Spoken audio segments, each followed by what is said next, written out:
all had stories in Mr. Nightmare's repertoire that we can sort of kind of relate to. You know, they talked about pizza delivery stories, school horror stories. Nick was just talking like, one I can finally fully relate to. Because, as you put it, you pet sit for us, you pet sit for my mom, you pet sit for your boy Chance. It's weird whenever you're in a house that you're unfamiliar with animals that you're sworn to look after and everything, and it's just like, it just feels a bit odd by comparison, you know? Well, and I'm wondering what's going to happen here with the pets. I hope none of them get hurt or die or anything like that, because that'd be very bad. Yeah, that would be sad. Mm-hmm. I guess no time like the present. Let's give it a watch and see what we think. Are you ready? Here we go.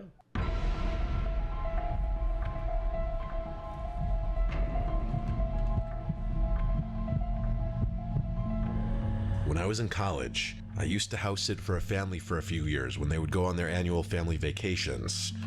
I've had a handful of other scary, creepy experiences, but the one I want to talk about today was the one that forced me to quit house sitting for them.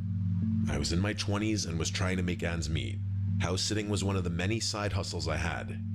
The family would be going on a 2-week vacation abroad and wouldn't have any service, so if anything went wrong, I would have to call the police or their relatives depending on the situation. Please keep in mind that I've already had a few creepy experiences with their house prior to this, but it was never scary enough to deter me because they paid me very well.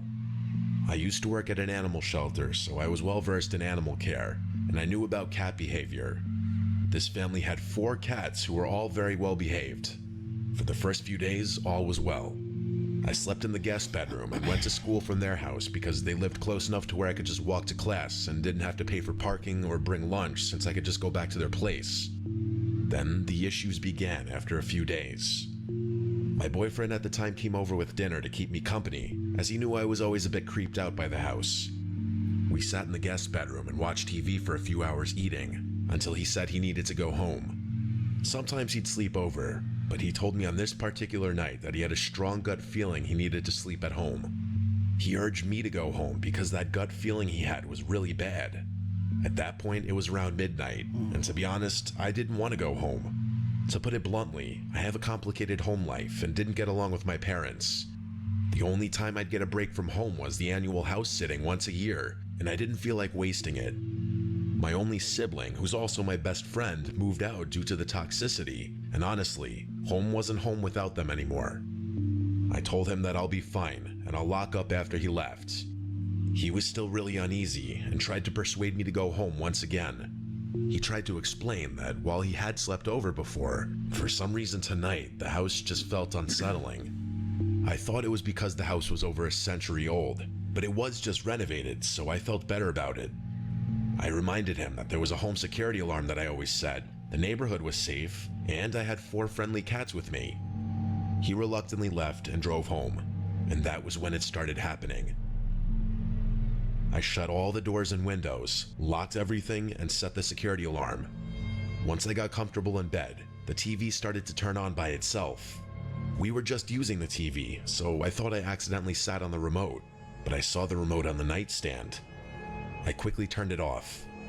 Just as it went off, it turned back on.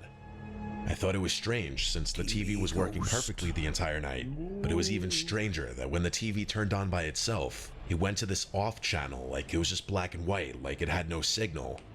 So I kept turning it off, and it kept turning on. I began to freak out and unplugged the TV entirely. Even though I'd had creepy experiences before in this house, this one had never happened before. I told myself that the house was just renovated, maybe there were some wiring issues. I still didn't go home and went and slept on the couch instead. The next day, my boyfriend came over again. I told him about what happened the night before, and he told me that I should have just went home. I was pretty freaked out, but honestly, it was still not as bad as having to deal with my family. That night, we had dinner together again and watched a movie in the living room. For this next part, I do have to explain the house structure. The house is 2 floors. There's a first floor where you come in through the front door straight into the living room, and the second floor is actually the basement, which is essentially a big living room with another room that can be used as a spare bedroom. The stairs leading downstairs are incredibly creaky and creepy. I don't understand why they didn't fix it during the renovation. As for the cats, they love to be everywhere and anywhere. They all had the personality where they wanted to be around you, but not necessarily held or cuddled. They were all pretty calm cats that liked quieter environments. Of the 4 cats, there was one cat that was the youngest at around 3 years old, and he was just a bit smaller than the other 3. That night, as we watched the movies, my blood ran cold as I heard sounds from the basement that sounded like an infant crying. My boyfriend froze as he slowly turned to... Time to go. Hi. It's me, the house sitter. Fuck this noise. I'm going home. Look at me, as if signaling to me silently if I heard it too. I remembered from my time working in the animal shelter during my training that sometimes cats sound like babies, especially if they're in duress. As I mentioned earlier, the cats like to be around people and will follow you around the house, but not close enough to cuddle. I counted, and only counted 3. The little younger cat was missing. I figured it must be the younger cat, and went downstairs to the basement where I found it stuck in the spare room. He was smaller but more energetic than the other cats. He somehow closed the door behind him and was stuck in the room all alone. I carried him up the stairs and we resumed the movie. Mid-movie, we did pause it as it was time to feed the cats. The owners had a strict food schedule for their cats. The cats' food station was in the kitchen, and the kitchen was the only area that connected to the basement. To best explain the layout of the house, the main entrance connects to the living room. The living room then diverges into 2 different sections. One connects to the kitchen, and the other connects to 3 bedrooms. One being the spare bedroom, a master bedroom, and another bedroom that belongs to the family's child, with the living room being connected to the kitchen as well. The kitchen was the connecting area where you must enter it to go to the basement or living room. For these cats, the only time that they didn't want to be around humans was while they were eating and after they ate, as they like to take naps or rest with their full bellies. They like to nap in the master bedroom or the teenager's room, as it smells like their family. They always did this every year that I babysat them, so it wasn't new. It also wasn't unusual to not see them for a little bit after mealtime. We finished our movie and went into the kitchen, void of any cats. As we were enjoying dinner, we both once again heard crying noises from the basement. It was naturally louder because we were in the kitchen, which was closer to the basement. I didn't see any cats in the kitchen, and I didn't think to check the living room because I was panicking internally. My boyfriend was visibly creeped out, and I told him I'd check it out since it was likely the cat again. I couldn't help but notice that the cries sounded a little different from earlier. It was more frequent and higher pitched. I turned on the lights to the basement and slowly crept down the stairs, saying the cat's name. With each step, the crying got louder, but when I finally made it down, the crying abruptly stopped. I checked the spare room, any crevices, and under the couch. He was nowhere. At that point, I was feeling so scared and could hear my heartbeat in my head. I don't even go on regular walks, I definitely don't jog, and I absolutely don't run, but I ran up those stairs like my life depended on it. When I got back into the kitchen, I felt my whole body go cold as my heart sank. My boyfriend was standing in the kitchen with a horrid look on his face, as all 4 cats surrounded him. He told me that as I went down the stairs to the crying noises, the 4 cats came out at the same time from the area where the bedrooms were. No cat had been downstairs the entire time. I immediately and silently packed up my items, jammed it into my backpack, and we both left the house. For the remaining week, I would only return to the house once a day to clean the litter box and feed them. I know I was going against their eating schedule, but at that point, I really didn't care. After the last day, I locked up, dropped the keys into their hiding spot, thanked them for the opportunity, but that it was my last time, and I never returned. I hated that house, and looking back, the experiences I had each year seemed like it was escalating. I should have stopped much sooner. I still remember calling my sibling during the drive to my parents' house after the incident.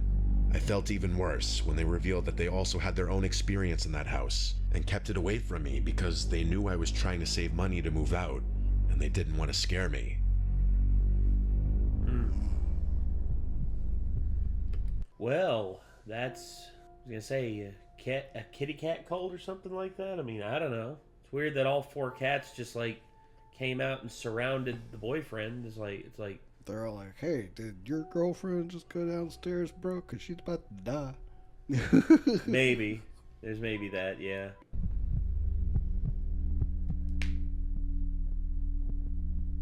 First, I'll start off with descriptions of all of those involved.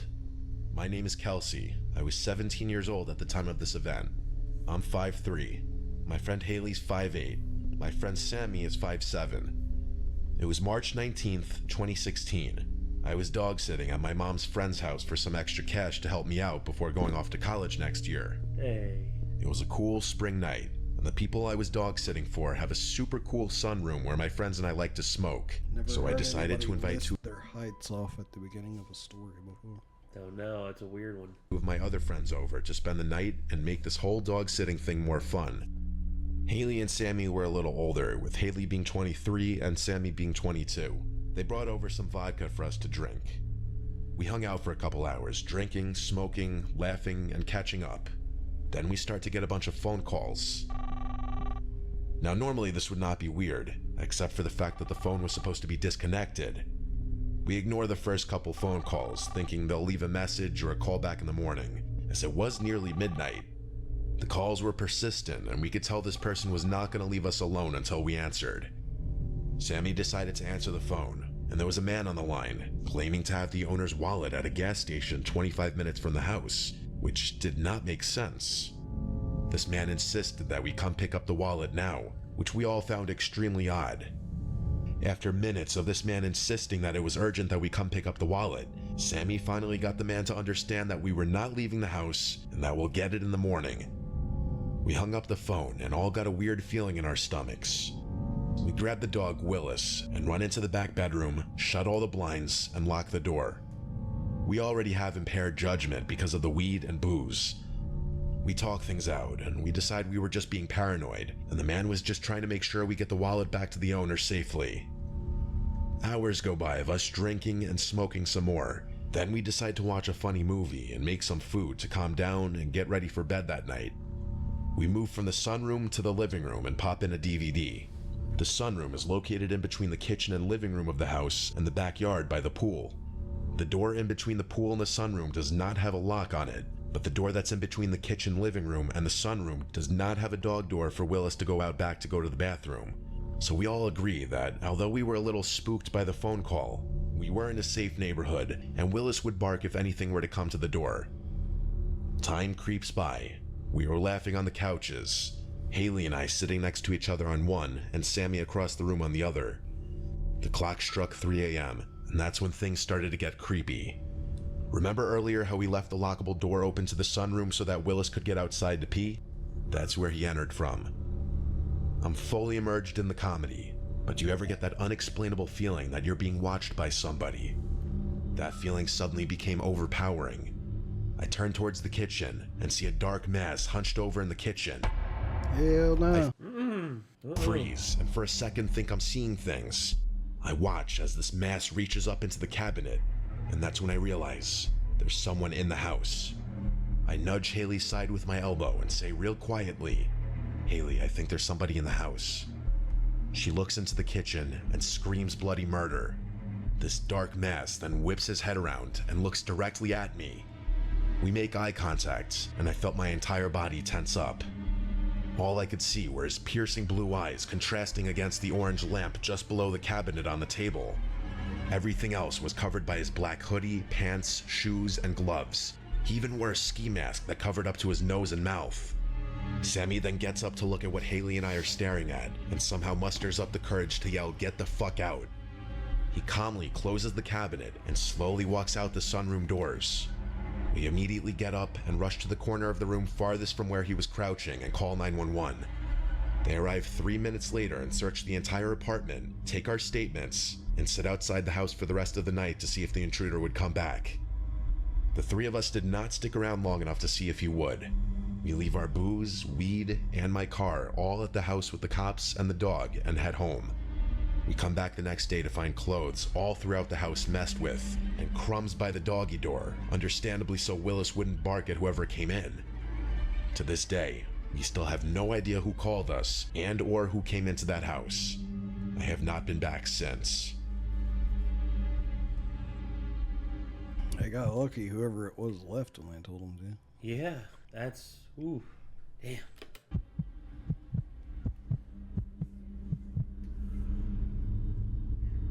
I'm 28 years old. I've been an animal lover ever since I was a child, which led to me pursuing a career path that had to do with animals.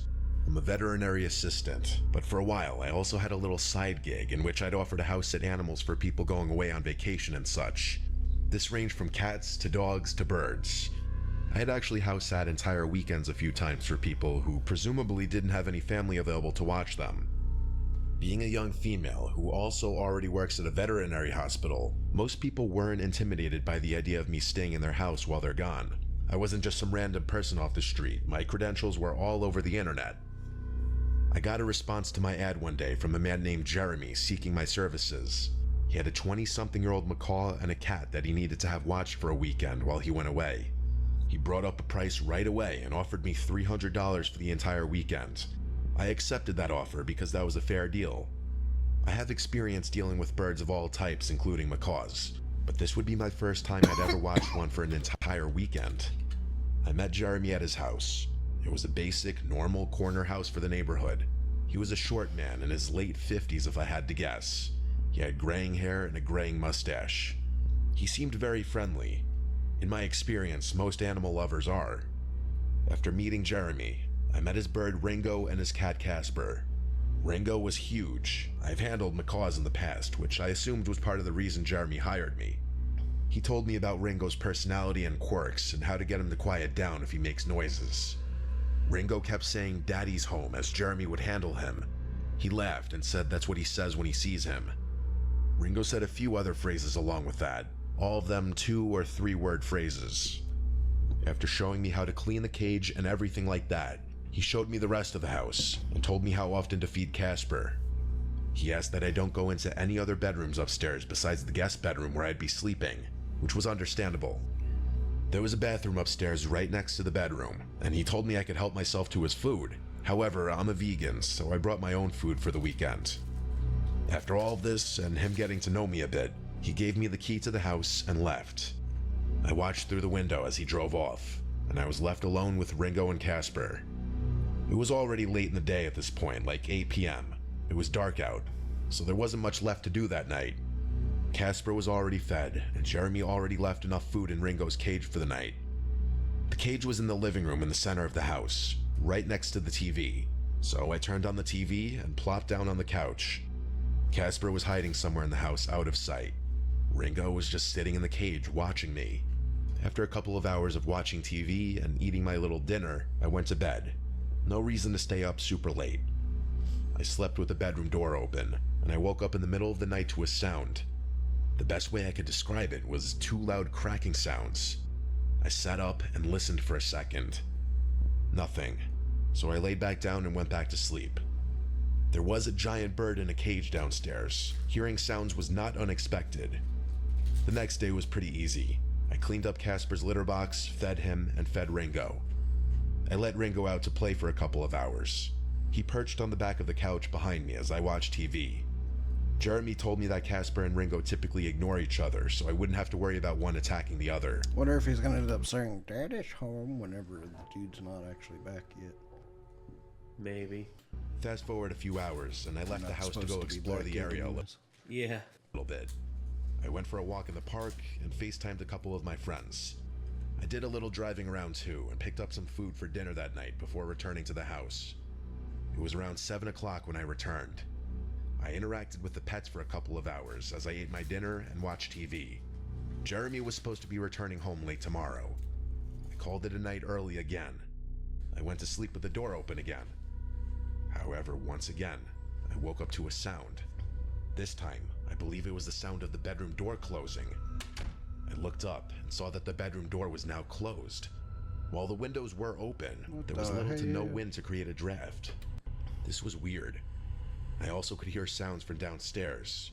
It sounded like Ringo moving about in his cage, talking. I got out of my bed to check on him and make sure he's okay. As I was walking down the stairs, I heard him talking more clearly. I got to the cage and saw he was wide awake and walking around. I remember what Jeremy told me to do to get him to quiet down. Hand him a particular treat. I dug into the bag to grab one, but then he said the phrase, "Daddy's home." Bingo. I found that odd and slightly unsettling. I put a treat in front of Ringo's face and he grabbed it. This ultimately did end up getting him to stop making noise, but it still felt weird that he'd wake up in the middle of the night. I went back to the bedroom and left the door open. I fell back asleep, and I shit you not, I woke up once again, maybe a little more than an hour later. This time I didn't hear what woke me up, but I looked up in the room in a daze, and in the near pitch black darkness of the room, I saw a black mass in the center of the room, moving away from the bed and out the door. I sat up and almost screamed until I fully came to. I now had to wonder if what I just saw was a hallucination or not. I grabbed my phone to turn on the flashlight, but on the screen, I saw I had gotten a text from Jeremy around an hour ago. It was him telling me that if Ringo makes noises in the middle of the night, it's normal and to ignore it. I stared at my screen, rereading the text at least 10 times. That text was sent conveniently around the same time I got up to give Ringo a treat. I felt ill all of a sudden. That black mass in the room I just saw. What if that were real? What if it wasn't a hallucination? I got out of bed and turned on the lamp. I started packing my bag as quickly as possible. I didn't bring many clothes, so I was packed very quickly. I quietly went to the bathroom next to grab all my toiletries quick. And then I tiptoed back out of the bathroom, and I was in the near pitch black upstairs hallway with all the bedroom doors. I looked down the hallway, and I could swear I heard the faintest sound coming from one of the bedrooms. I don't know why, but this overwhelming curiosity almost hypnotized me, and I crept down the hall to what I presumed to have been the master bedroom. I put my ear up close to the door, and I heard a rattling sound. It sounded like a bed rocking. He was in there. That fucking creep. I knocked on the door and said, "Jeremy, are you in there?" The rocking sound stopped, and there was now dead silence. I repeated myself, and this time said, "If you're in the house, I need to know right now before I leave." Still silence. I left the house in a hurry, leaving the key on the table, and I didn't look back. On my drive home, I sent him a long voice text saying I'm considering reporting this to the authorities as some sort of stalker or breach of privacy situation, and that I was extremely disturbed that he was in the house. He immediately tried calling me 3 times, but I was honestly too scared to pick up. He then sent me a text apologizing and stating that his brother unexpectedly came home that night. I knew it was complete horseshit. I demanded he just pay me and I won't pursue this any further. He sent me a payment via Zelle, and that was that. I hate to even mention this part, but the next day, I realized I was missing a certain article of clothing from my bag that I know for a fact was grabbed out of my bag by him. I have largely chosen to block this memory out. This will be the first and last time I ever write a detailed recounting of this experience. Super creepy. Ugh, Jesus. Well, there's creeps out there, y'all. Beware. Beware and be scared, because, oof, yeah, that's never a pretty sight, or never, like, a good thought. It's freaking disgusting what some people will do. Hopefully that never happens to you whenever or if you ever go pet sitting to Chance's again. Well, I don't really pet sit for strangers, so. That's true, yeah. So Chance did creep me out because he said that there'd been like a few like haunty kind of things that had happened in their house. One thing in particular he said there's a music box in Brittany's closet that belonged to her grandmother, I think. Uh-huh. And it turned itself on one night. Oh, boy. And that was after he had been having weird nightmares for several nights, he said. And I was just like, dude, if I hear a music box, I am leaving. Fair enough. Sorry. I know that there was, like, here in this house, you know, we have, Mr. Kitty would always, like, stare down the hallway that leads to the basement here. And he would go crackhead mode and act like he was being chased by someone, or like he would chase something.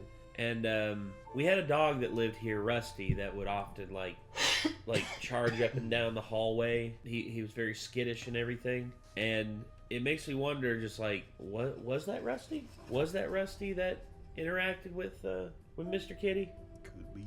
Maybe. I don't know. There's a whole bevy of unknowns. when I pet sat for my mom, and it was just me alone with like all those cats and everything in that big ass house. I remembered that I would just sit there. I would just listen to the house, and I would hear some commotion upstairs, and it'd be like the cats wrestling around, or them running around, or them getting on the cat wheel and stuff like that. I never had any instances where it was like anything really creepy was going on, and I'm really grateful for that. A lot of times if you're in a house with a lot of cats, you can attribute any kind of odd noise. It's like must have been one of the cats. Must have been. Like attributing like the screaming to like one of the cats, but turns out it wasn't the second time, so I was like, ooh. Yeah. I think that's going to do it for this one, everybody. These were 3 really scary, true pet-sitting horror stories. Hopefully y'all haven't experienced anything like this. If you have, feel free to let us know in the comments down below. And I guess until next time, everyone, signing off, I am Nate. I am Nick. Y'all be good people. Take care. Peace.